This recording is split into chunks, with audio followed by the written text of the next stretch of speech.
Est-ce que vous n'en avez pas marre des débats sur l'arbitrage? Salut tout le monde, c'est TMF et pour bien terminer la semaine, je vais vous faire un petit édito pour expliquer les raisons pour lesquelles je ne parle quasiment plus d'arbitrage aujourd'hui. Si vous regardez le journal TMF, vous êtes habitué à me voir faire des débriefs de matchs, j'en enchaîne plusieurs par semaine, un grand nombre, et pour autant, c'est relativement rare de m'entendre parler de décisions arbitrales. Je dis pas que ça arrive jamais, ça peut m'arriver à l'occasion, mais finalement, j'ai plus tendance à parler des contestations, des décisions institutionnelles que vraiment à m'attarder sur des faits de match. Et pourtant aujourd'hui, à chaque fois que vous entendez parler d'un match de foot, c'est un des éléments centraux qui revient sans cesse dans les débats.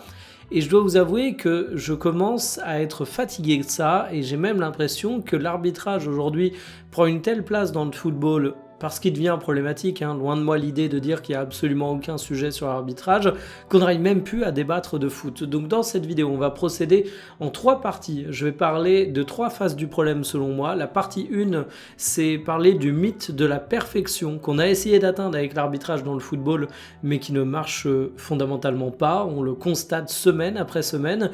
Dans la partie 2, on parlera des biais mentaux qu'on a tous quand on parle d'arbitrage, et je pense que c'est ça qui fait qu'on est absolument inaudible quand on évoque ce sujet, que les supporters arriveront jamais à se mettre d'accord et que même la parole des présidents des clubs finalement est assez peu crédible sur le sujet. Et enfin, partie 3, j'expliquerai pourquoi moi personnellement j'en parle aussi peu et pourquoi je considère que à notre échelle en tant que supporter, c'est triste à dire mais ça sert à rien et pire, ça abîme notre amour du football. Installez-vous confortablement et bienvenue pour cette nouvelle vidéo Talk My Football.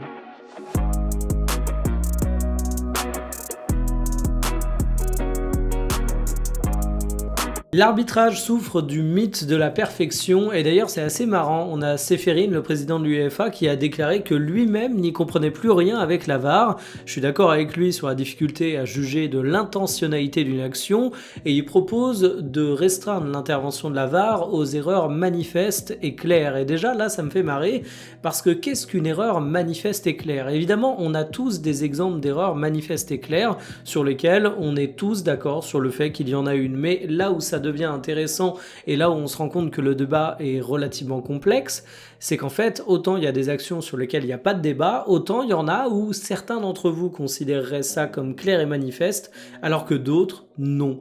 Et je ne dis pas seulement ça par rapport au fait qu'il y a un écart de compréhension du football entre nous tous. Je dis pas ça en mode, il y a certains qui connaissent l'arbitrage et d'autres. On a eu l'occasion moult fois de voir des plateaux de télévision avec des anciens arbitres internationaux qui n'ont pas exactement la même lecture d'une situation, y compris pour des choses censées être claires et manifestes, que l'arbitre qu'ils étaient en train de commenter et qui était sur le terrain. On a tous une barre qui doit être placée à un endroit et elle est tout le temps différente selon les acteurs qu'on interroge. Donc en fait, même dans la promesse de résoudre les erreurs manifestes, l'arbitrage vidéo va créer un débat. Je suis pas fondamentalement contre l'arbitrage vidéo, mais ce qui me dérange avec la VAR dans le football, c'est tout le discours qu'on a fait pour la promouvoir. Les erreurs d'arbitrage, ça nous fait tous rager. On a tous des matchs où on est sorti dégoûté, certains d'entre vous peut-être jusqu'aux larmes parce qu'on a estimé que notre équipe s'est retrouvée volée à cause d'un arbitre qui faisait mal son taf. Mais vous savez quoi? Ça fait partie de l'histoire du football. On a tous en tête la main de Maradona, on a tous en tête la fameuse main de Thierry Henry, on a tous en tête 1001 situations qui sont devenues iconiques du football. Je dis pas qu'elles sont fondamentalement positives, pendant que je suis en train de me faire éclairer par la lumière divine, je dis simplement que ça a fait partie de notre éducation foot si vous n'avez pas 10 ans, si vous avez un peu de recul dans ce sport. Quand l'arbitrage vidéo a débarqué, on a essayé de nous vendre le fait que c'était terminé. Mais le problème, c'est que plus on tend vers la perfection, et je dis bien tendre parce qu'en réalité, la perfection arbitrale, elle est impossible à atteindre de fait, plus la moindre erreur, la moindre incohérence dans les décisions est flagrante. Et en réduisant peut-être le nombre d'erreurs dans l'arbitrage dans le foot, parce que moi, personnellement, je suis persuadé qu'on en a moins en 2026 que ce qu'on avait au cours des années 2000, on a rendu d'autant plus visibles les quelques erreurs qui intervenaient et d'autant plus scandaleux les différences de traitement qu'on peut avoir entre deux situations similaires. Parce qu'on nous a fait croire que c'était possible de passer outre, parce qu'on nous a vendu un football qui allait gommer toutes les injustices. Et en fait, j'ai l'impression qu'on parle d'autant plus de foot maintenant parce que on a des situations où on est censé pouvoir évaluer justement à travers la VAR. À une époque, on se disait l'arbitre l'a pas vu, bon ben ça fait chier, on insultait peut-être l'arbitre, désolé pour lui, mais ça passait nos nerfs devant la télévision. Maintenant, non seulement on fait ça, mais on se dit en plus comment ça se fait qu'on n'a pas consulté la VAR, parce qu'on est censé avoir une solution. Et je le redis, je suis pas anti-VAR, mais ce qui a causé beaucoup de dégâts à l'arbitrage dans le foot, plus que l'arbitrage vidéo, c'est la communication qu'on a fait autour. S'il y a bien un truc qu'empêche les débats sur l'arbitrage dans le football, c'est les biais mentaux. Et on a tous tendance à se considérer au-dessus ces petites malices du cerveau, mais dans les faits, on tombe tous là-dedans. Et pour cause, vous interrogez n'importe quel supporter, il va vous dire que son club est désavantagé. Ce qui est assez drôle, c'est la situation en Espagne, où vous avez les supporters du Real et les supporters du Barça qui vont vous défendre, mais alors mordicus, comme si c'était le truc le plus évident du monde, que c'est eux qui sont désavantagés. Et moi, ça m'a toujours fait rire de regarder ça de loin, parce que ils ont un discours qui est totalement opposé, mais les deux vont te le décrire comme si c'était totalement une évidence. Alors on a tendance à caricaturer ça en disant que c'est de la mauvaise foi de la part des supporters, mais en réalité, c'est un peu condescendant de penser ça, et je trouve qu'on tombe tous dans ces biais. On retient beaucoup plus les injustices en notre défaveur que les injustices en notre faveur. Je vais vous donner un exemple très concret. Je trouve que c'est un truc qui est hyper parlant.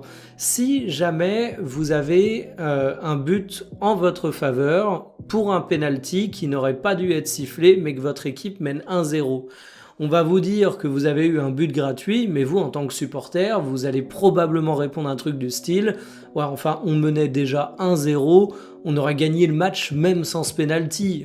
Il y aurait eu 1-0 au lieu de 2-0, on aurait gagné la rencontre et puis basta. » A contrario, si vous subissez un penalty qui n'aurait pas dû être sifflé et que vous êtes en train de perdre 1-0, vous allez probablement pas dire « Non, mais de toute façon, on perdait déjà 1-0, on aurait perdu le match quoi qu'il arrive. » Le premier réflexe d'un supporter qui souhaite le bien de son équipe et qui regarde le match plein d'espoir, c'est de se dire « Ah non mais c'est foutu, on était mené, on avait encore une chance de revenir au score, et là ce penalty nous a plombé. On n'a aucune chance de revenir au score, d'aller chercher 1 point pour une égalité, ou même 3 points, parce qu'on aurait pu remonter un but, mais 2 buts c'est impossible à remonter. » Et en fait, ce réflexe, vous ferez gaffe dans les conversations, interrogez vos potes quand vous savez qu'il y a des situations litigieuses sur des pénaltys, vous verrez que ça prend toujours cette tournure. Et on n'est pas à l'abri de ces biais sans même le vouloir. Et là, je vous donne la lecture d'une situation précise, mais c'est la même chose à l'échelle d'une saison. Quand il y a des décisions arbitrales qui vont être en notre faveur, on va beaucoup moins les retenir que les décisions arbitrales en notre défaveur. Parce que quelque chose qui cause préjudice à notre club, on va le ruminer, on va y repenser, on va faire nos petits calculs, alors qu'une décision en notre faveur, on va la considérer comme acquise, on va peut-être être de totale bonne foi et se dire bon ben on a bien été payé sur ce coup-là, mais tu vas pas le ruminer tout au long de la saison. Donc ça, cette mémoire sélective, plus ajoutée au fait que tu es naturellement optimiste sur ta capacité à remonter un but, alors que quand tu as un péno qui aurait pas dû être sifflé et qui te fait gagner, tu te dis que de toute façon t'aurais dû gagner, ça fait que tu as un biais mental qui te rend incapable d'être crédible sur l'arbitrage de ton équipe. Et d'ailleurs, moi c'est un des trucs que je vais reprocher au président de Ligue 1 quand il s'exprime. Je comprends le fait qu'il s'exprime, on y reviendra, mais par contre, ils sont pas du tout crédibles, parce qu'autant on entend très souvent des présidents ou des grandes pontes de clubs de Ligue 1 monter au front quand il s'agit de défendre leur club et de pointer du doigt des décisions arbitrales en leur défaveur, autant j'ai jamais entendu un président de Ligue 1 venir dire qu'ils ont eu de la chance sur l'arbitrage et qu'ils peuvent s'estimer heureux. Vous allez me dire c'est logique, ils prêchent pour leur paroisse, et je suis d'accord avec vous, mais partant de là, il faut pas attendre que ta parole soit crédible, vu que tu parles que d'une partie des inégalités. Eh oui. Finalement, parler d'arbitrage dans le football, ça sert strictement à rien. Alors évidemment, quand on est un entraîneur de club de foot, il faut prendre en compte les erreurs d'arbitrage. Je vous donne un exemple hyper concret.